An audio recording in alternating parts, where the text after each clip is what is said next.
Welcome to Fantasy Sports Daily, powered by FantasyGuru.com. Monday through Friday at 12 p.m. Eastern Standard Time, 9 a.m. Pacific. Ray Flowers breaks it all down for you from a fantasy sports perspective.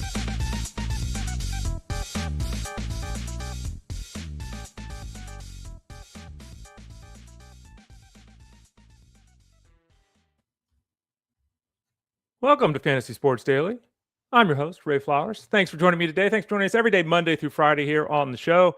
We appreciate all you. We don't maybe say it enough. Maybe we say it too much. I don't know, but I appreciate all you. I always appreciate the positivity in the chat room, the discussions with amongst each other, the questions that are asked us here on the show, all that kind of stuff. Really appreciate the positivity on this show because we know the world is not filled with a lot of positivity right now. Again, I'm Ray Flowers. Follow me on social medias, whatever that might be. Just type in the Ray Flowers. I was going to say at the Ray Flowers. That's Twitter X, but just the Ray Flowers. That should get you on Twitter X, Instagram, Threads, Blue Sky, the Ray Flowers. If you care, if you don't care, then don't bother. But thank you for joining us here today on the show. We're with you Monday through Friday, 12 o'clock Eastern Standard Time. We go about an hour each day. We then have a break, and then we have from 2 to 5 p.m. Eastern Standard Time, the Elite Sports Show on SiriusXM Fantasy Sports Radio with Jeff Vance. So an hour here free each day, an hour break, and then 3 hours over on SiriusXM. I'm with you here on this show Monday, Thursday, Friday. Justin Fensterman is here on Tuesdays and Wednesdays. I am not here on Tuesdays and Wednesdays because I'm with Jeff on the Elite Sports Show on SiriusXM. Lots of ways to watch the show, consume the show, listen to the show. You can always go to fantasyguru.com. Right at the top of the page, there's a toolbar there. Scroll over to the one or just look over. You don't scroll. Look over to the one that says Elite Plus. Click on that. You can find this show in podcast form. You can find Minor Marsal on Minor Marsal's podcast. Basketball Diaries from Justin Fensterman. The Race Guru Thunder Hour from Sean and Rich. What am I forgetting? The Jeff Man's, the One Man's Opinion Show, and this one. So they're all there. Fantasy Guru, click that Elite Plus tab at the top of the page. You can also type in Fantasy Sports Daily, where you listen to podcasts. That's Pandora, Spotify, Apple, or YouTube Music. You should be able to find us in all four of those locations if you type in Fantasy Sports Daily. And then the three places you can watch on demand at any point or live. The three places where if you're watching live, you can leave comments and questions that we can address throughout the show.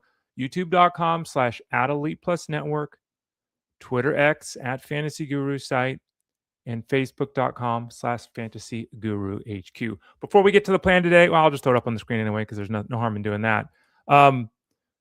We have an announcement next week.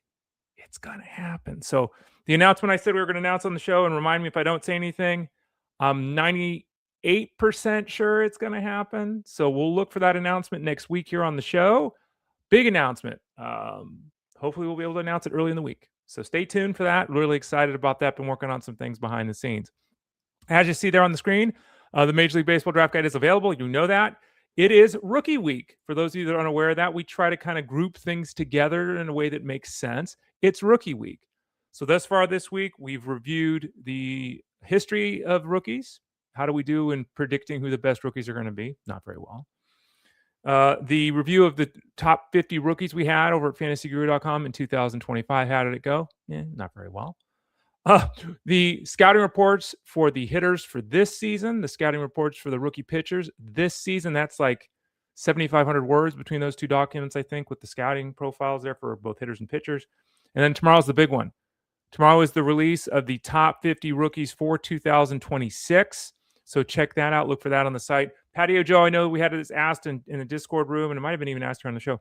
Patio Joe has stepped up, and he's done the first year, the rookie draft. So he's actually reviewed guys that we haven't seen yet. So that article will be up over the weekend. And we'll also start to dive into the Solds rankings, our last ranking set. That'll go up on the weekend. And we'll have a sabermetric primer for those of you wondering, what do these measures mean? And should I care? We'll have a big article on that. And then next week will be the head-to-head week. So next week we'll have head-to-head winning tips, how to set up a head-to-head league, pros and cons playing head-to-head versus roto, players to target and avoid in the head-to-head setup. Patio Joe will also have his article. His take is different than mine, so we'll have a different viewpoint there with him. We'll also be on the show in a couple of weeks, and we'll probably talk to him about that. So lots of things to look forward to over at the website. Today, we'll be talking about Framber Valdez to the Tigers. You probably saw that information, but we'll go through that a little bit here. I'll also talk about the MLB's biggest surprise pitchers in 2025. We did this earlier in the week for hitters. We'll do it this week, or today, for pitchers. There's the link that you can see on the screen. You can find it in the description below as well. For those of you that want to, get a little bit more information, read it, all that kind of stuff. We'll go through that. And then in about 25 minutes, it's a Thursday, so we'll visit with Tyler Buecher. My Super Bowl matchup article just went live at fantasyguru.com. His Super Bowl matchup article will go up soon. The game script article, that'll go up soon. We'll go pluses and minuses both sides. What do the Patriots need to do to win? What do the Seahawks need to do to win? We'll go position by position and have that discussion. I'll also ask Tyler, there have been a gazillion coaching changes. Do any of them really stand out to Tyler? We'll ask him about that in about 25 minutes. Okay, remember, go to FG, click the subscribe tab in the top right corner. Get signed up for the product over at fantasyguru.com. If you have any questions, send an email and we'll put it on the screen. Email support@fantasyguru.com, support@fantasyguru.com. You can get the seasonal baseball package right now. You can get the DFS baseball package. You can get the betting baseball package. You can get 2 of the 3 of the packages. You can get all 3 of the packages. You can go all in VIP for everything at the website, every article, every live stream, every ranking, every chat room. You can do that too if you like. Send an email to support@fantasyguru.com. Remember, we're talking a lot about football and baseball right now. Obviously, the Super Bowl betting guide is available over at fantasyguru.com too right now. Remember, if you want to get any sport besides football and baseball, we have that MVP plan that you can see on the screen. That is basketball, hockey, NASCAR, PGA, MMA, horse racing, tennis, soccer, if I didn't say it.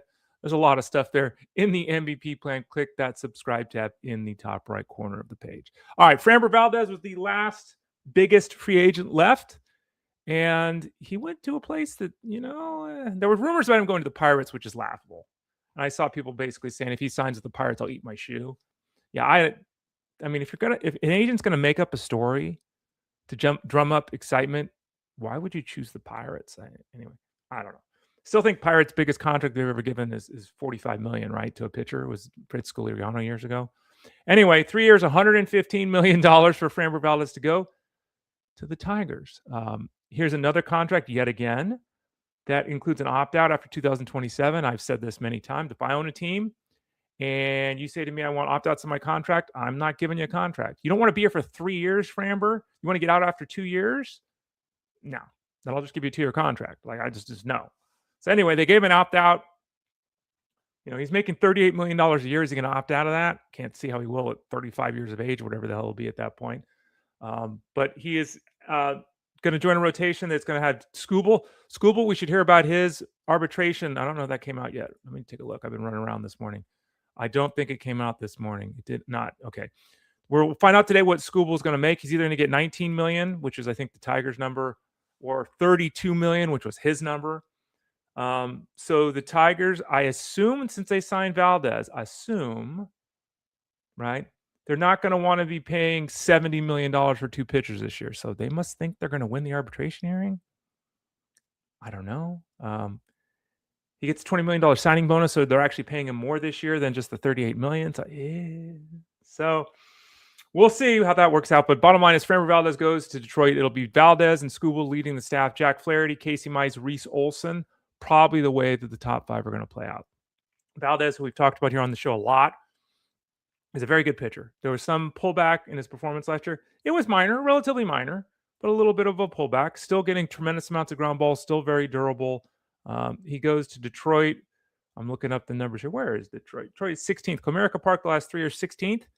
Almost dead spot in the middle in terms of park factors. So very even ballpark there. Hitter versus pitcher in terms of the home run. The ballpark is 16th as well. It won't matter to him because he keeps the ball on the ground. But not a bad place to pitch for him. In fact, it's a slightly better place to pitch than Houston. And anyway, Framber Valdez doesn't really matter because he gets the ground balls. He should go out there and throw another 175, 180 innings, give another 170 strikeouts, and win 14 games. I mean, there were, as I've noted, slight decline with him last year, but nothing significant. I'd still draft him with confidence. Framber Valdez, a big-time signing there, and one of the last big dominoes. Now we'll see guys like Chris Bassett and such, see where they sign kind of around the periphery. So, yeah, again, Tigers, really kind of surprising there. By the way, Miguel Andujar is going to sign with the Padres. We talked about him on the show when he was one of the biggest surprise hitters earlier this week. He'll sign with the Padres. Probably platoon with Gavin Sheets at first base, so no real value there. And then going back to the Tigers, the rankings are available. The closer grid's available over at fantasyguru.com. As noted, we're a couple of days away from the Solds rankings going live at fantasyguru.com. The guy that we have projected as the lead in the bullpen for the Tigers is Kenley Jansen. AJ Hinch did say on yesterday, that Kenley Jansen will start the season most likely as the closer. They'd like to have one guy do it. They have Vest there. They have Finnegan there. So there could be some mixing and matching. If Jansen is struggling to start the year at any way, shape, or form, he's approaching 500 career saves. He's one of the best closers of all time.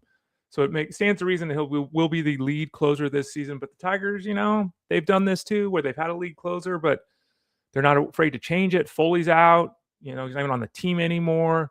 They've used Vest, who we talked about. They traded for Finnegan last year. They've had Horton. They'll mix and match. So, even if Jansen is the leader in the bullpen for the Tigers this year, not positive that's going to equate to 30 saves in the fantasy space. Yeah, Ethan, it's really interesting. Ethan says it's a slap in the face to Skubal signing Framber Valdez. The way the money is worked out, the way, the 5, 6 or 7 years it takes to get to through arbitration, become a free agent. There's a lot of contracts that you see signed by guys that you first glance, it's like, this doesn't make any sense. Is this overpaying for Valdez? Probably a little bit, yes. But that's what you end up having to do if you don't want to do a 6 or 7 year deal like all the guys want. You give them 3 years. They say, okay, I'll do 3 years, but you have to, instead of paying me $30 million a year, I want $38 a year. So is he worth $38 million? Probably not.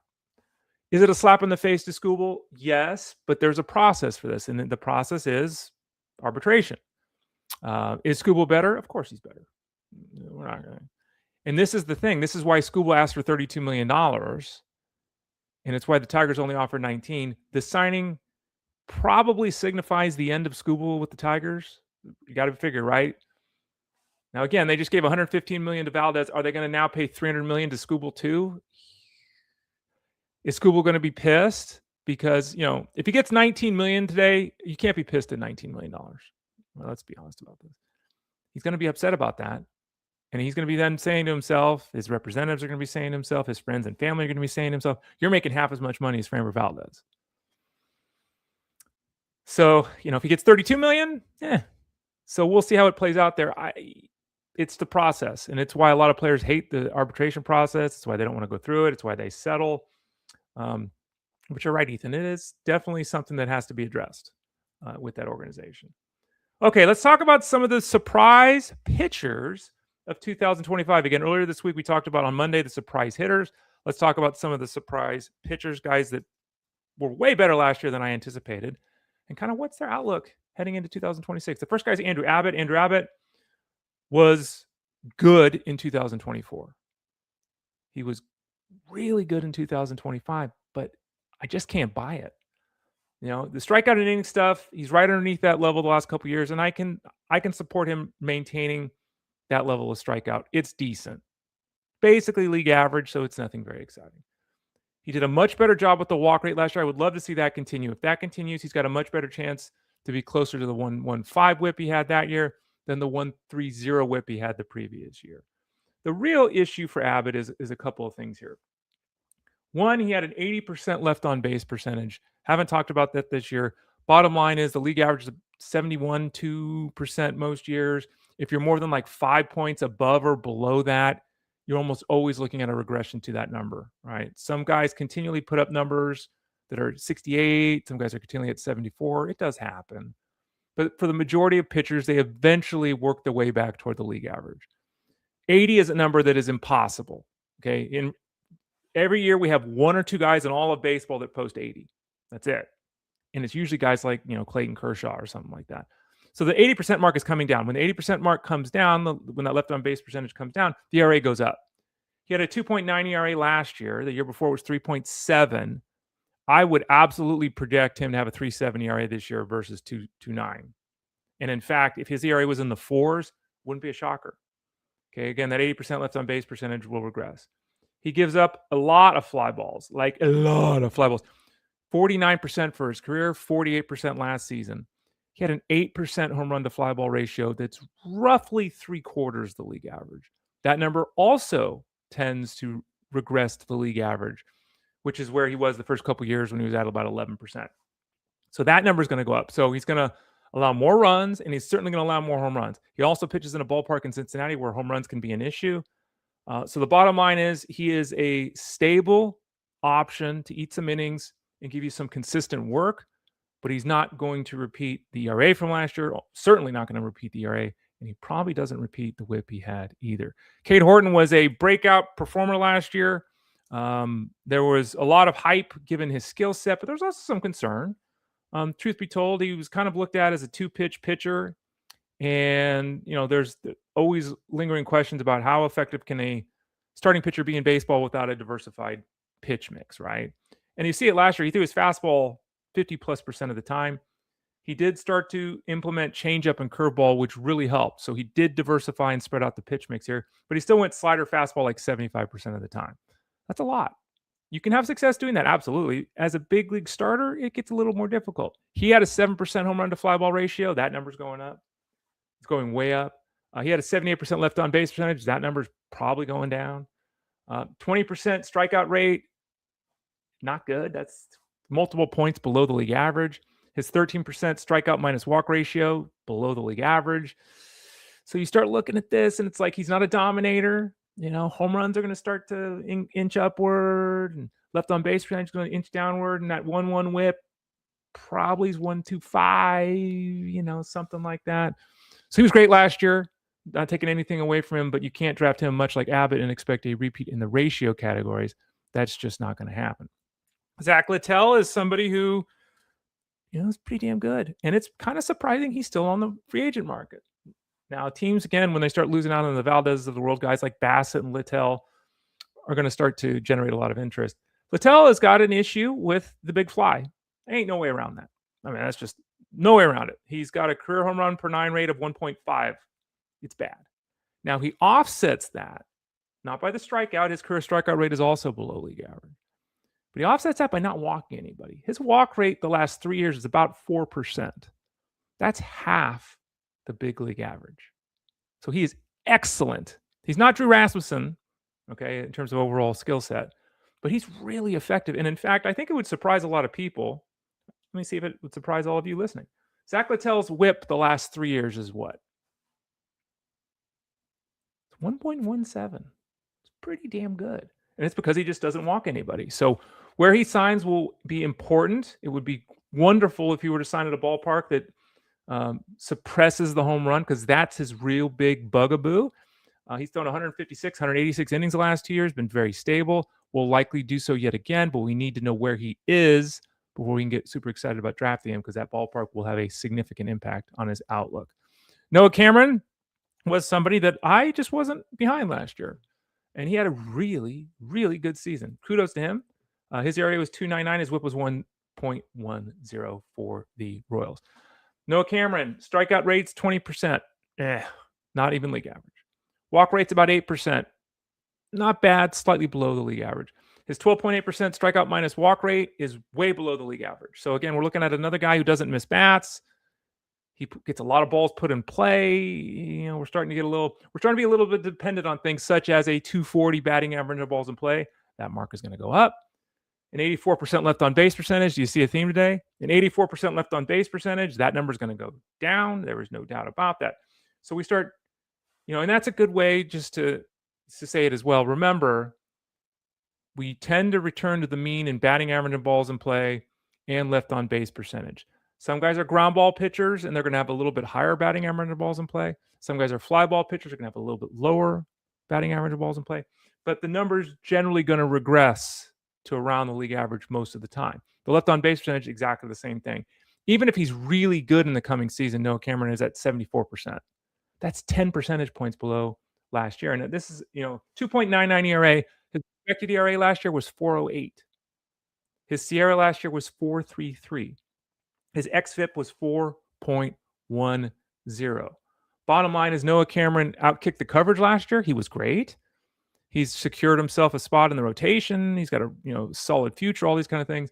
But he is somebody to be cautious with, because the ERA and the whip almost certainly are going up in 2026. Dennis Santana, hey, look, Sometimes you fall into a role, as Dennis Santana did, and you have success, as Dennis Santana did. He was the Pirates closer, 12 holds, 16 saves. He had a 2.2 ERA. You don't need me to tell you he's not going to repeat that. You don't need me to tell you he's not going to repeat a 0.9 whip. Like, he's not doing that. Interestingly enough, 22% strikeout rate, again, right on his career average and just below the big league average.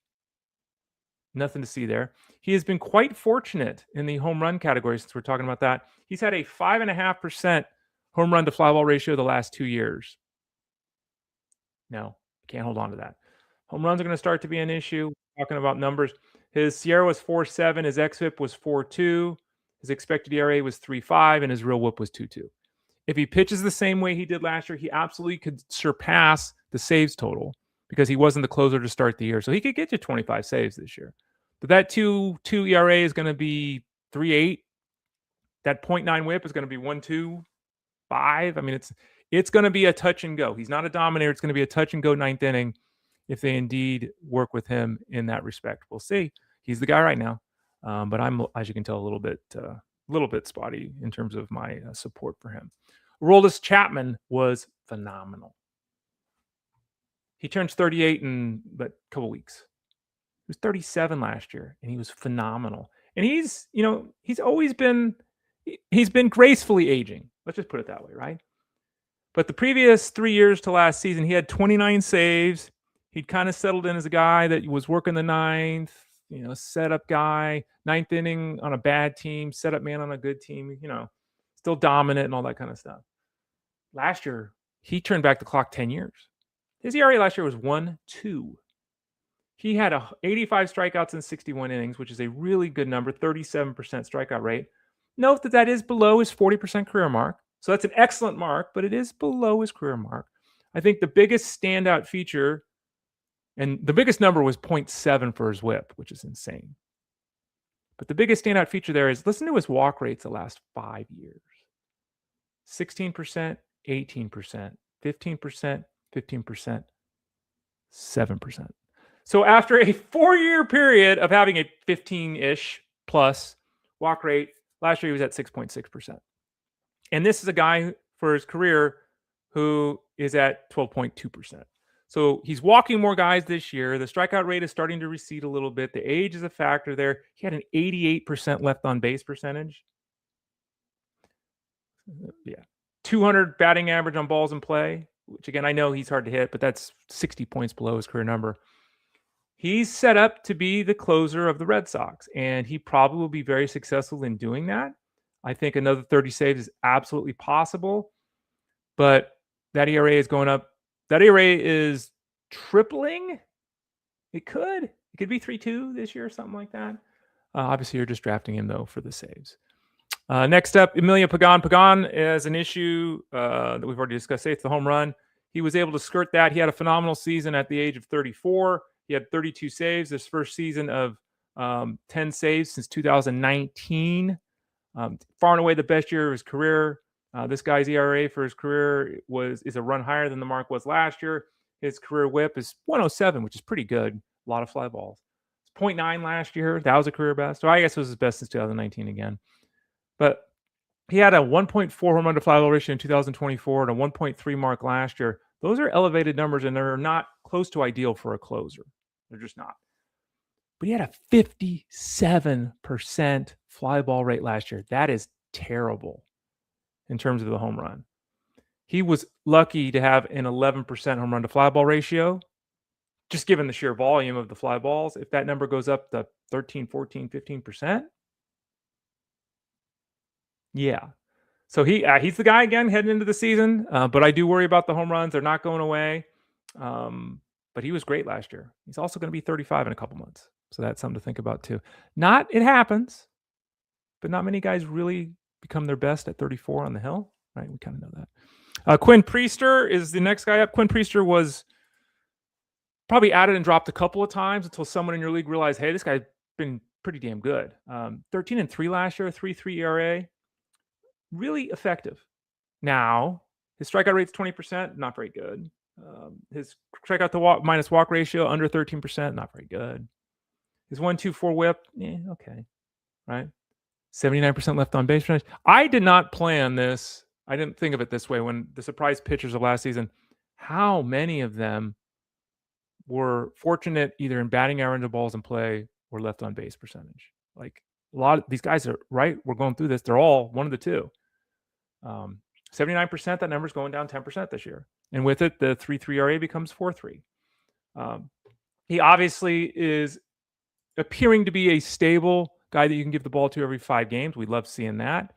And he's going to be in this rotation, especially with the Freddie Peralta trade away. So Preister will hope to become Chris Bassett in terms of production. He'll hope that he can continue. We'll see. The ERA and ratio is a little bit of a concern for me. Andrw Morejon of the Padres was terrific last season. For those people that didn't pay close attention because he's a middle reliever, who cares? 20 holds, 13 victories. Whew. Basically a strikeout an inning. He had a 0.9 whip. He was fantastic. The walk rate is likely to go up. It was under 6%. He, unlike some of these other guys, he had a 68% left on base percentage. That number probably goes up a little bit, right? But his 2.1 ERA is 3.1 in a good scenario, right? It's 3.4 for his career. We know that. So I think the biggest thing with Morejon is obviously he went 13-6. He had 7 victories. No, it's 8. That can't count. 10 victories the previous 6 years. He had 13 last year.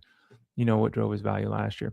Trevor Rogers, he's written about in the Biggest Questions Answered article over at fantasyguru.com. Trevor Rogers, who had basically fallen out of the league to the point where it was unclear if the Orioles were going to get a 5th starter out of this guy after making the trade for him, right?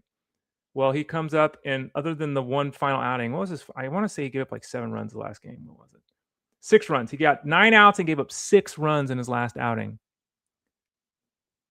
18 starts for the Orioles. His ERA was 1.8, and his WHIP was 0.9.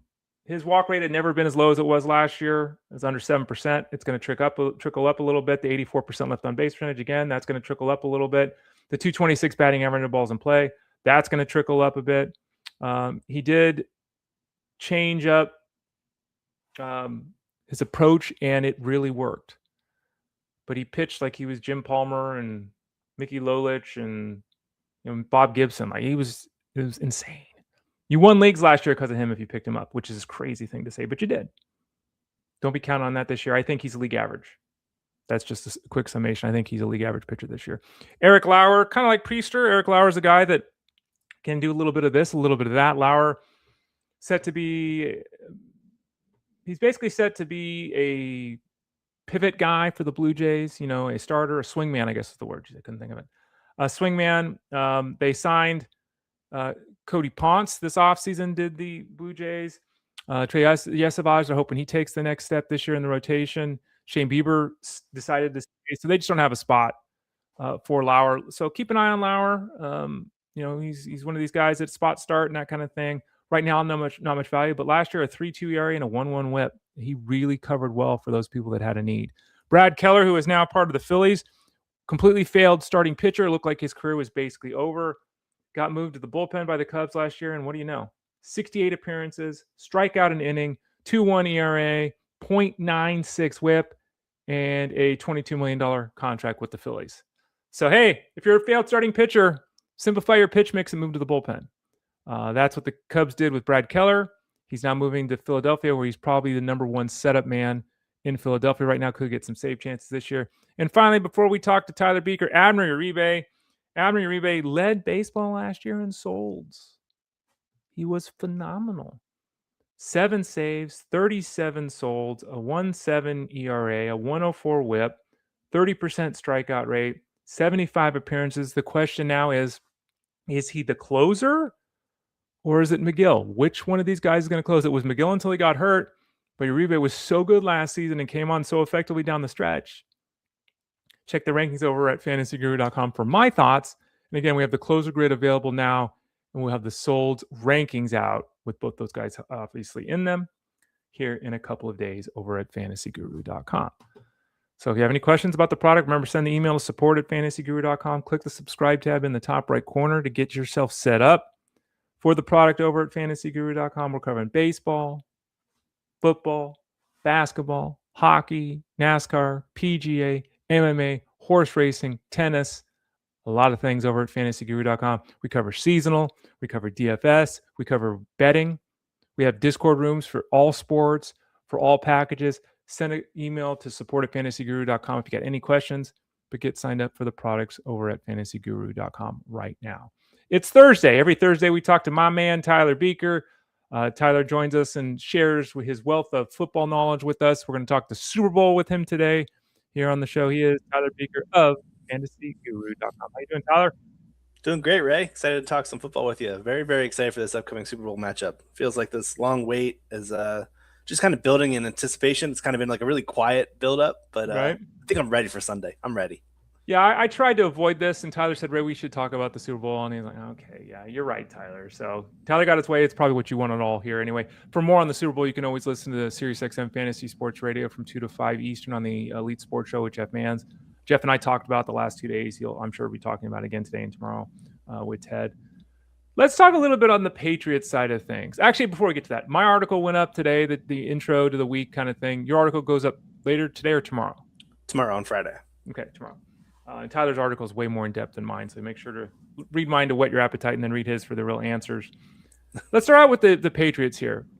Obviously, one of the big storylines we've heard just as a general situation with the Patriots is they had an easy road to get here. They didn't have a tough schedule. Things haven't gone great in the playoffs. Performances have been a little spotty.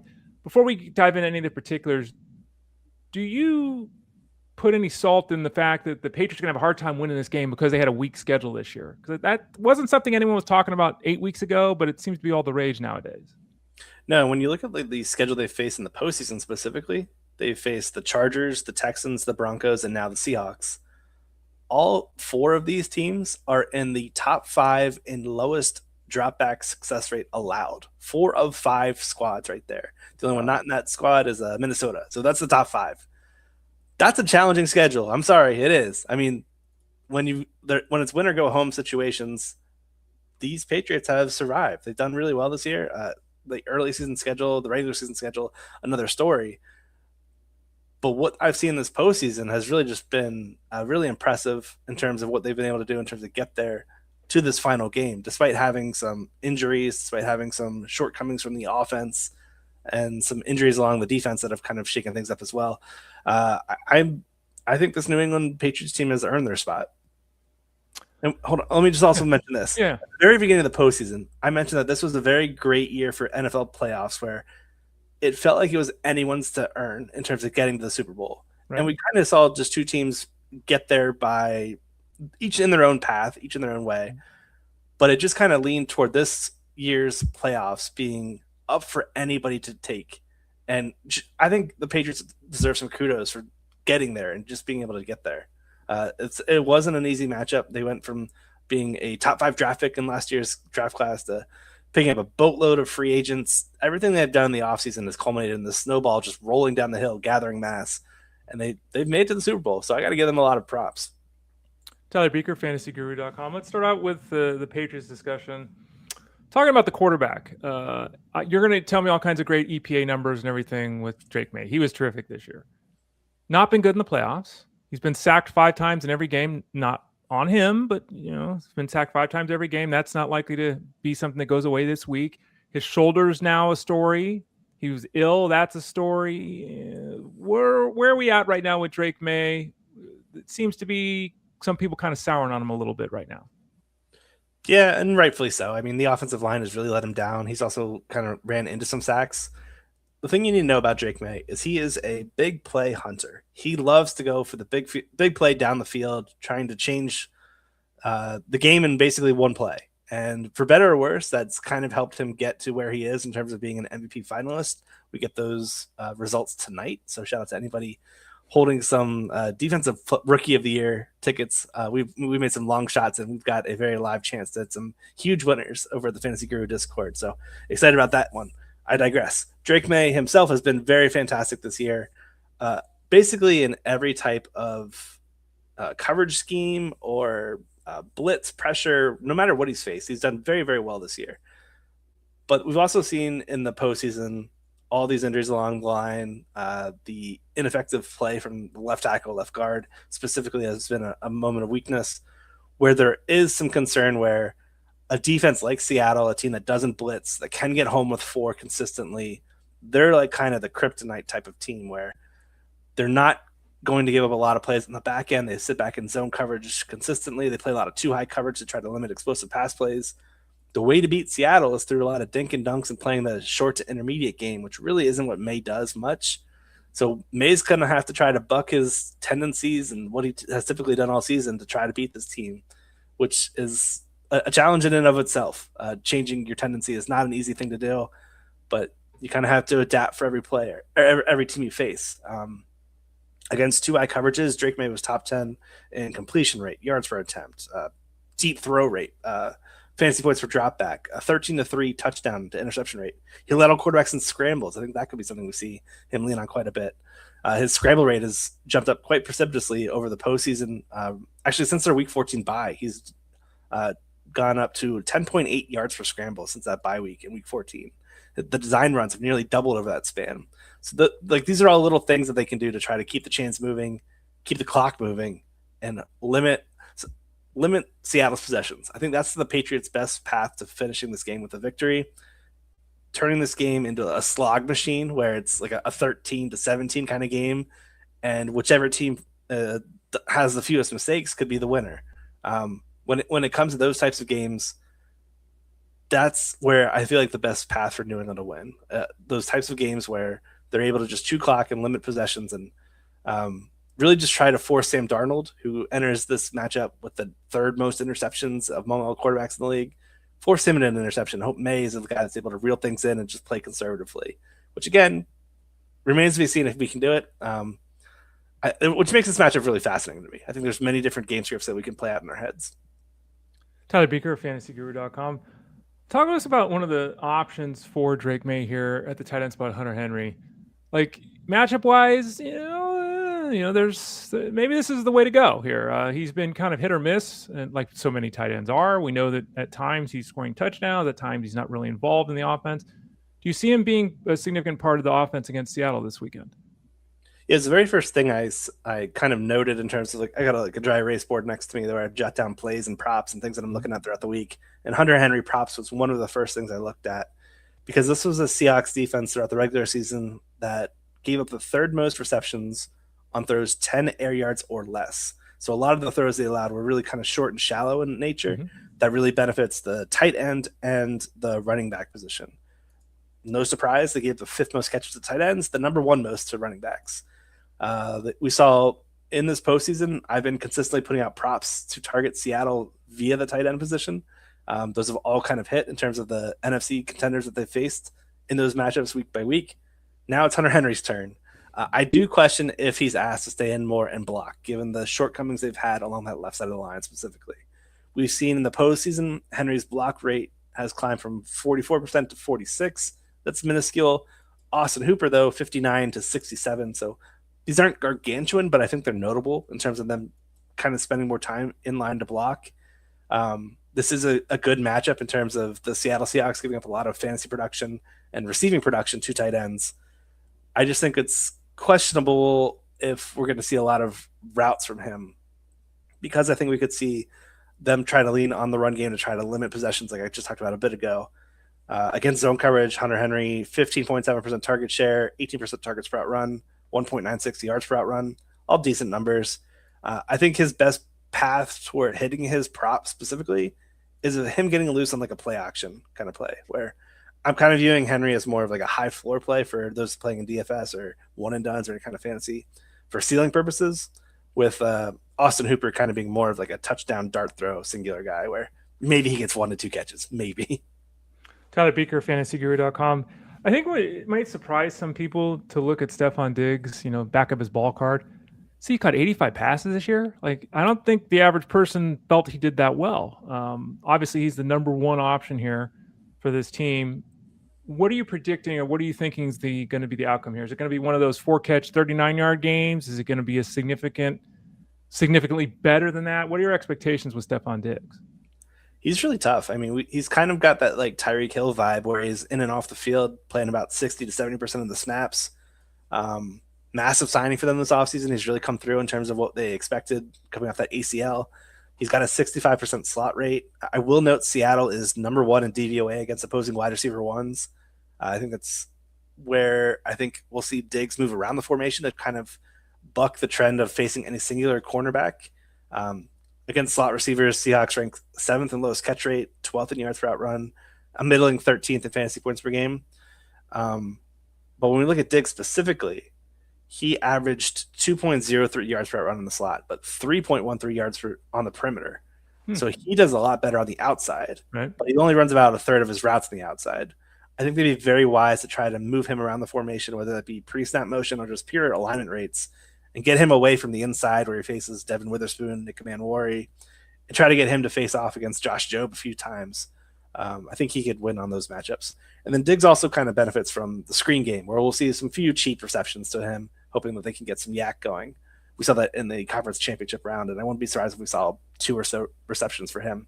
So if I'm looking at the props market, I kind of like receptions over receiving yards for Diggs, who I believe is 4.5 and around 45 for each one, respectively.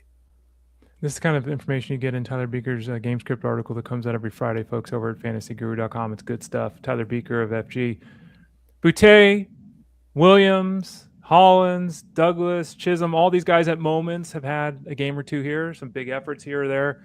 Buecher is a guy that Jeff Mans has been talking about this week. If you had to kind of look at a secondary receiving option for the Patriots, would it be Buecher or somebody else that has your eye? It's a good question. I do think that we'll see some tough matchups for Buecher specifically because of the ability for them to limit deep throws. I mentioned what's his name? Tariq Woolen, actually, I haven't mentioned him yet. He's a really strong, big body cornerback on the outside. He and Josh Jobe will be patrolling the perimeter.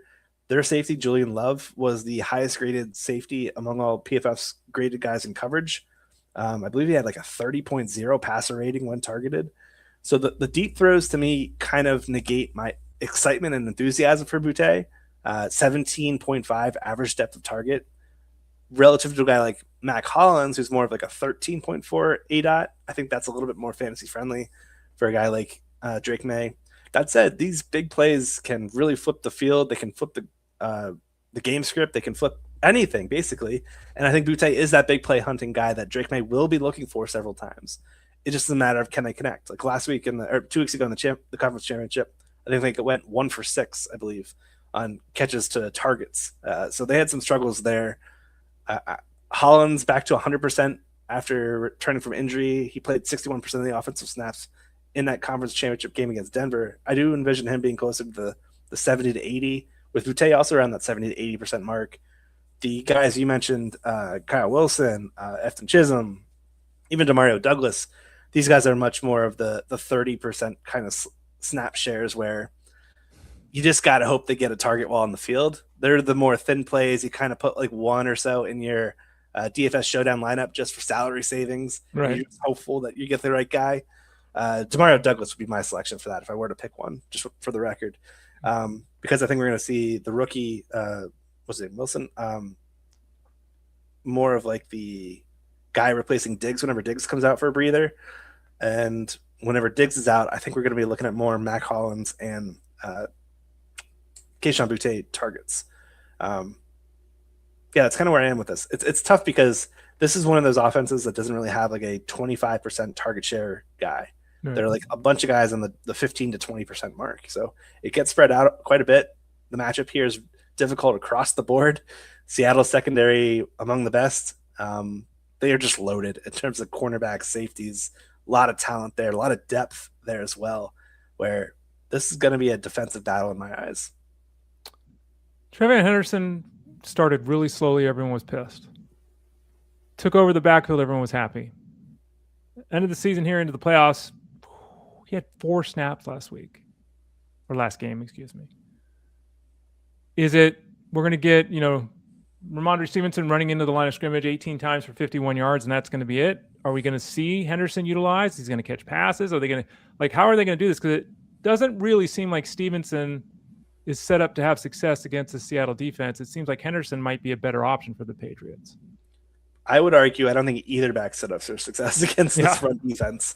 Run defense specifically. Let me preface that because they are susceptible to pass catching work to running backs. Mm-hmm. Both these guys, Stevenson and Henderson, very viable outlet receivers. We've seen Stevenson really kind of flourish in terms of taking over the majority of those pass routes and pass opportunities, much to the chagrin of everyone that invested in Travion Henderson for fantasy, myself included.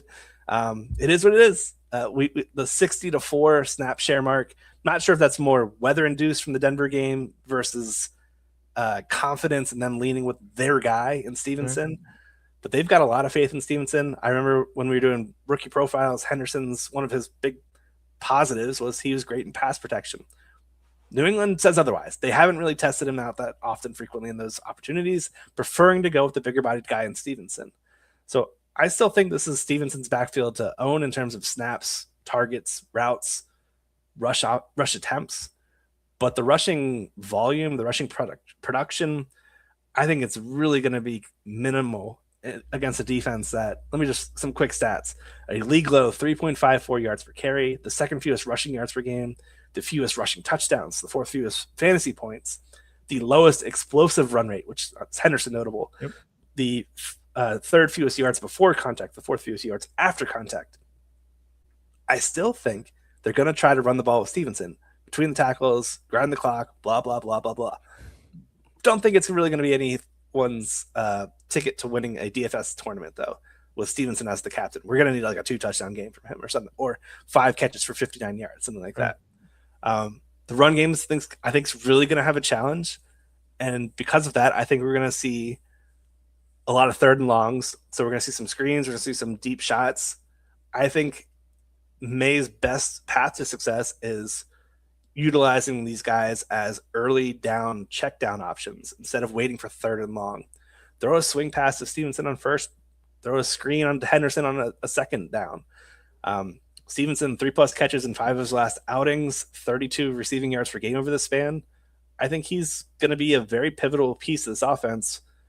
It might not all come in terms of like a lot of rushing yardage, but the fantasy bottom line there will be pretty positive if he gets going in the pass game.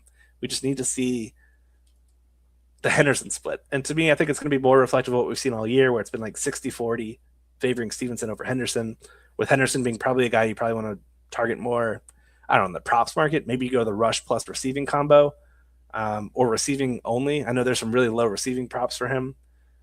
I'm just a little afraid that with everything on the line, they're going to kind of lean on their guy, who is Stevenson in my eyes.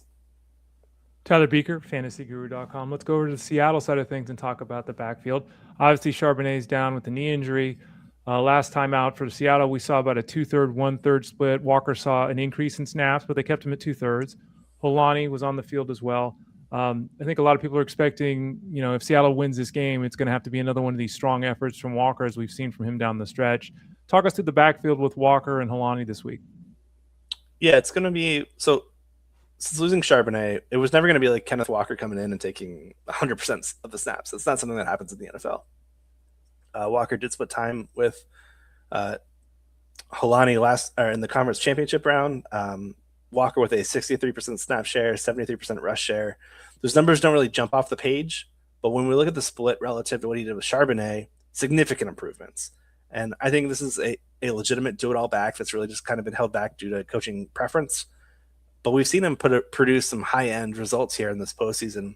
The 3-touchdown outing two games ago, the 20 plus touches the conference championship round. I'm pretty bullish on Kenneth Walker being involved heavily. It's just not a clean matchup. The Patriots are another strong run defense, and they've also gotten healthy here in these last few weeks, bringing back Stonewallers, guys like Milton Williams, Karis Tonga along the defensive front. This is a unit that I think can really slow down this Seattle running attack. They gave up the 5th fewest rushing yards per game to opposing RBs specifically. And when I'm looking at how Seattle tries to attack this team, they had the 5th lowest pass rate of expectation on 1st and 2nd downs. So Seattle, they're a team that wants to run the ball when they can. Their best path to winning this game, sorry, I'm a little sick right now. Their best path to winning right now is to not try to get themselves in 3rd and long situations. Not every run on 1st and 2nd down is going to go for positive yards, especially when you've got a back like Kenneth Walker, who does a lot of east-west stuff. He does a lot of dancing behind the backfield. There's a lot of outside zones, which naturally just let him start off his runs going east-west instead of north-south. So as a result, the Seahawks had the 9th highest rate of 3rd and long situations all year long. 3rd and long being 7 yards or more. 49% of all 3rd downs they had. So I think successful early down play calling is super paramount by offensive coordinator Kubiak. He needs to incorporate more early down passes. He needs to keep his defense off balance and lean on his skill position players a lot more.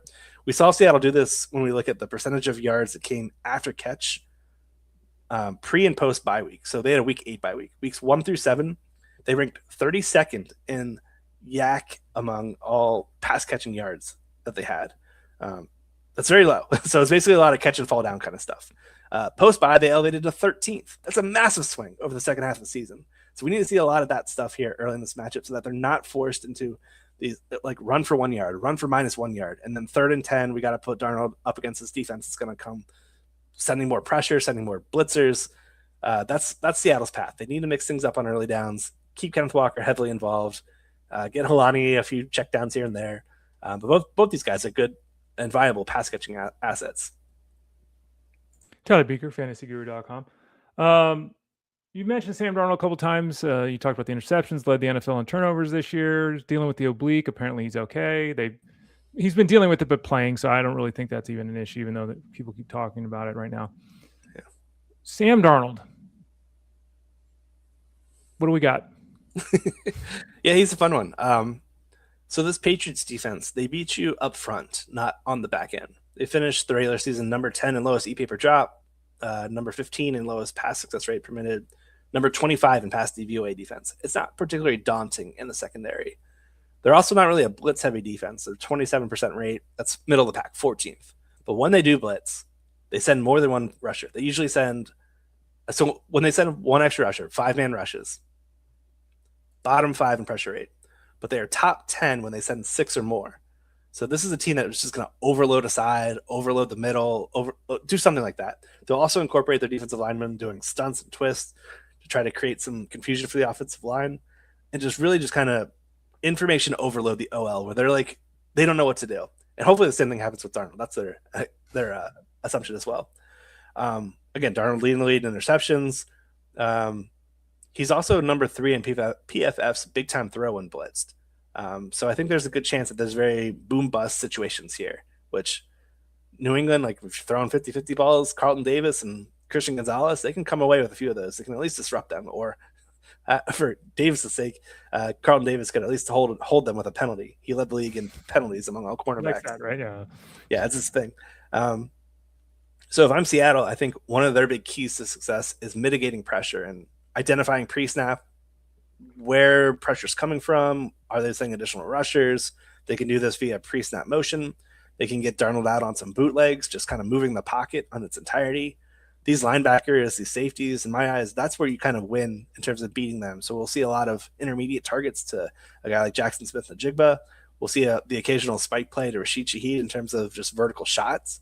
And then I think Cooper Kupp is live for maybe 1 to 3 really impactful catches. We were talking about this on Tuesday's Roster Coach live stream, and our guy Rich Mileto was bringing this up where he thought Kupp could be not a volume guy, but a very pivotal guy in terms of making high EPA boosting plays that really help the Seahawks in terms of get to the finish line and win this matchup.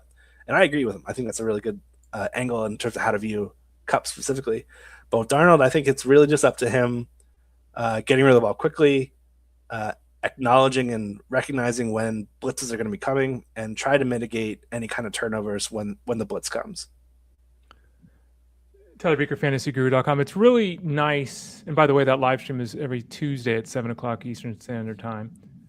It's really nice from a fantasy perspective when you have a team that's not the Packers, where they're throwing the ball to 6 guys every week. In terms of Seattle, they got, we're just talking about, 20%, 15%, target shares to the receivers. Like an ideal scenario, it's a third of the passes to JSN or more. We're in that 30 to 40 range a lot of the weeks with him, right? So the question then becomes, does he have one of these does he go 7 for 70, or is it, going ham, 10 for 135 and 2? Which area would you put a bet in, or which bucket would you be in? Don't put a bet in. Which bucket would you be in, a big game or just a solid game? And you mentioned Kupp and Shaheed and, Bobo's here and Barner a little bit there. who would be that secondary option? Are you going to say Shaheed because of his ability to break open the defense? Like, who would be the secondary option you'd be most interested in behind JSN? Yeah, great question. This is an offense that's very concentrated with JSN soaking up so much of this work. 33% target per out run rate, 45% first read rate. So that's an astounding number. This guy operates 75% of his routes on the outside, a lot of Carlton Davis, a lot of Christian Gonzalez, as we talked about. And as I said earlier, the secondary is not really a unit where I'm super concerned about matchups because JSN is that dude. It doesn't really matter who he's facing off against. The Patriots finished middle of the pack in both receptions and receiving yards, 18th respectively in both categories. To receivers aligned out wide this year. So I think JSN's really set up well. They're probably going to try to bracket him. I don't think it matters. I think they're going to throw some inside slants, some inside digs, and just see him pick up these chunk gains, 12 here, 18 here, 30 some on an explosive play. There's a lot of paths for him producing really well. So I'm in the bucket of him having a massive performance here, even if Seattle gets out to an early lead. Because again, I think the Seattle offense cannot do run, run, pass, run, run, pass. I don't think that's the key to success. They'll need to continue to throw to keep this defense off balance and to keep those chains moving, keep the clock going in their direction. Because if you give May 10, 12 drives, he will make this a matchup. That's like, there could be some hiccups, there could be some struggles along the way, but the Seahawks need to be cognizant of that, and they need to be trying to milk clock and have these long, sustained drives, similar to what I just talked about the Patriots side. JSN also super heavily involved as a first read target against the blitz, 42% mark there, 4.41 yards per out run. His receiving prop right now is like 93 or so on most sites right now. Cleared 90 plus in 14 of 19 games. He's cleared 100 plus in 10 games. Yeah, I think he's just kind of going to be their guy they lean on. So I don't really know if there is going to be an ancillary guy that is a difference maker for fantasy lineups. And I think that's fair to say. Like that we'll probably see the targets spread around with Kupp, Shaheed, Kenneth Walker, Barner, possibly Elijah Arroyo if he's cleared to go. I'm not really into the Bobo thing. Very, very distant wide receiver 4 on the depth chart. Right. He had 2 targets in the entirety of the regular season. So I'm going to let others chase the touchdown that he got in the conference championship round. Right. Cooper Kupp, I like his matchup quite a bit. Marcus Jones is very athletic. He's their punt returner, great on special teams and coverage and return skills. But this guy also gave up the eighth most. I'm sorry, let me rephrase that. He gave up 8 touchdowns in coverage, Marcus Jones, which was the second most among all cornerbacks. I do think there's a really easy path for Kupp to just do a little zig route at the goal line and get himself a touchdown there.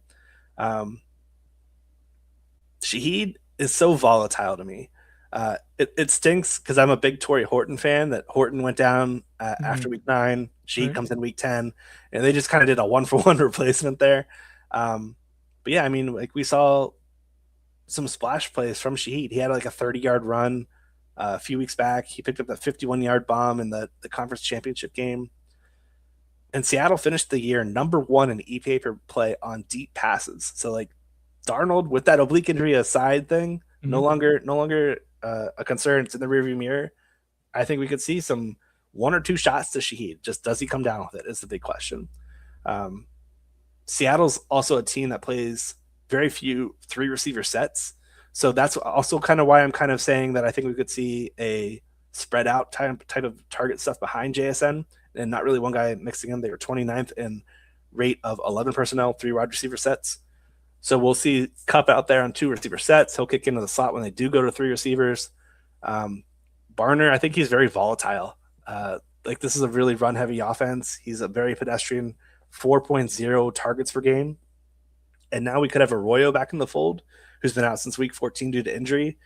And the Patriots finished the season, they were top 12 in both receptions and receiving yards to the tight end. So perhaps these guys get through. Again, I feel like the best path for that, though, is either a short yardage red zone touchdown or a play action play where they kind of just like get past the linebackers there. Because I don't think Spillane and these other guys, Gibbons or the other replacements they've got, are just great in terms of coverage. They're more of run stuffing linebackers. So perhaps Barner is the answer, but I'm just not confident in that selection. You can tell it by the tone of my voice right here. Tyler Buecher, fantasyguru.com for his game script article. Check out fantasyguru.com tomorrow. He will obviously be in Discord answering questions about this game and Dynasty leagues and next year and all that as well. He's got bets. He's part of the Super Bowl betting guide. He's got bets. And I assume, are all your bets up, or are you still digging in there, Tyler? There might be some more too. I think I have about 6 or 7 posted right now. I don't know if I want to make it like an even 10 or anything, but I don't know. Maybe I'll put out a fun parlay just to end the year. Yeah, make sure you put fun. Because I always love when people do that. Well, I took Jeff's bet and Ted's bet and Ray's bet and Armando's bet, and I made a parlay. It's like, whoa, that's not really. And then you wonder why I'm down 17 units. Everyone can do their own thing. Like they can. Be responsible is my suggestion. All of my plays are recommended to be played as individual plays. Right. That's always what I say for baseball too. It's like, well, I did this. No, I had a hit run RBI prop. I didn't have a total base prop. It's not the same thing. So, hey, everyone, be responsible. Jeff Mans was talking about this too. Be responsible, especially if, I don't know, your final thoughts here.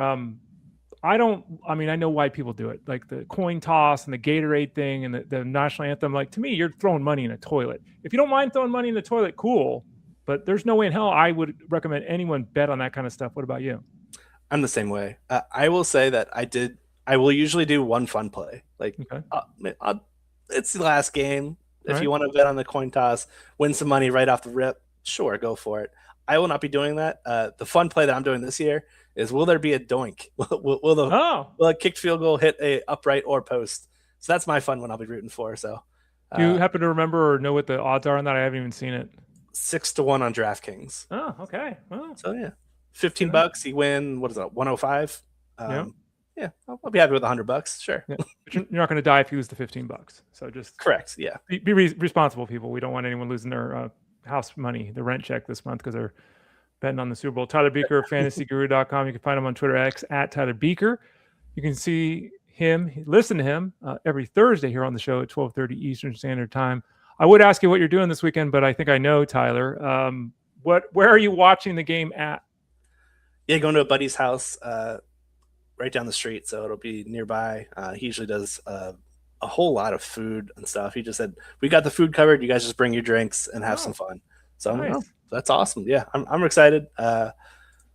Usually I try to bring like something. I try to do something for my smoker, but I will probably refrain this time. But yeah, it'll be just a kind of fun one. Last time I think there were about 30 or so people there. So yeah, it was a good time, especially when the Eagles won. We did a top 5 yesterday on the Elite Sports Show. Again, that's 2 to 5 Eastern Time, Monday through Friday on Sirius XM. We did a top 5 yesterday, Tyler. Our top 5 favorite foods to eat at the Super Bowl. Do you have one? Do you have one favorite food that you every year, even though you're not bringing it this year, you're going to make sure you find it? Yeah, I'm really hoping it's got buffalo chicken dip. It's kind of just a go-to staple. It's kind of the chalk, but I'm okay with that. That one or wings. Those are my 2 favorites. Tyler Buecher of fantasyguru.com. Tyler, thanks for your time today. We appreciate it. Great information. Again, his article will be out tomorrow at the website, and you can always ask him questions. If you're subscribed to fantasyguru.com, just hit him up in Discord. Tyler, thanks for your time today. Enjoy the game this weekend, and we'll talk to you next week. Thanks. Enjoy the game as well, everybody. I will have my article out, like you said, on Friday, tomorrow. Any questions at all, feel free to reach out to me in Discord. I know a lot of people have a lot of questions on prop bets. I'm always there, always open. Just feel free to tag me or ping me, and I'll help you walk through my thoughts on every single play. He's Tyler Buecher. I'm Ray Flowers. We're together every Thursday. On Fridays, it's me and Russell Clay. So Russell Clay will join us tomorrow. We'll talk the rookies as we continue to review the 2025 season. I'll be back with you tomorrow at 12 o'clock Eastern Standard Time. You got about an hour until the Jeff Mans Elite Sports Show on Sirius XM. So go take a break and go check that out here in a few minutes. For Tyler Buecher, I am Ray Flowers. This has been Fantasy Sports Daily, Monday through Friday at 12 o'clock Eastern Standard Time, powered by fantasyguru.com. Take care.